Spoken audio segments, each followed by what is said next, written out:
Hello. All right. In Luke chapter 9, beginning around verse 57, very interesting and intriguing story. It's where Jesus is leaving one village in Samaria and moving to another, because in the former village they rejected Jesus. And so as they're going along the road, one of the wannabe disciples runs up to Jesus and says, "I will follow you wherever you go." And Jesus said, "Hey, consider this now. The foxes have holes, birds have nests, but the Son of Man has nowhere to lay his head." That's all Jesus said. That's all he said. And then Jesus says to another wannabe follower, he said, "Follow me." And that fella says, "Well, I go, but listen, I need to go and bury my father." And Jesus says, "Let the dead bury the dead." Wow.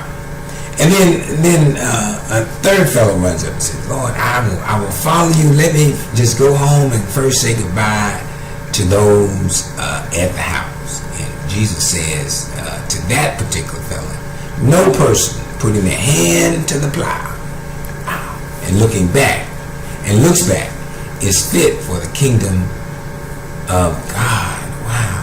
Ooh, man, all of these are just really hard things to grasp in terms of what is Jesus expecting. Are we not to consider where we're going to live and how we're going to be able to survive, and where we're going to find refuge from the storm? Foxes have holes, birds have nests, but is it not important to bury the dead, to grieve the loss of a loved one? You can't do very much if you haven't wrestled with your own stuff.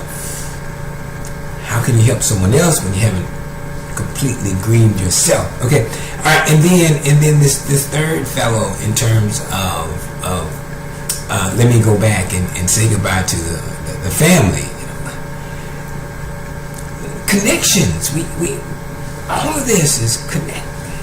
We're connected. All right. So I think what Jesus is getting at, and here's the direction I'm trying to go in terms of it's called turning the page. What was the song that was sung in Cooley? It's so hard. It's hard to say goodbye to yesterday, but it's called turning the page. And this morning I was working on my calendar, and I was looking at all the stuff I didn't do yesterday, and then I had this page over here today, and I was trying to fill it in with stuff I need to do today and stuff I didn't do yesterday. It was hard for me to turn the page. Okay. Question: why is it so hard to say goodbye to yesterday? Why is it so hard to turn loose those very gripping connections from yesterday? All right. And if you were providing counsel to either one of those particular persons that wanted to follow Jesus, and Jesus' response, what would you suggest? What would you offer? Would you say go or don't go? What would you say? Or what do you need to do? And then third question, it's how much of your yesterday did you bring into today? How much were you holding on to from yesterday and you brought it into today? And is it necessary? And can you always just leave yesterday behind?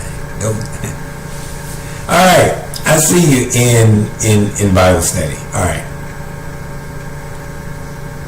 It's so hard. Say goodbye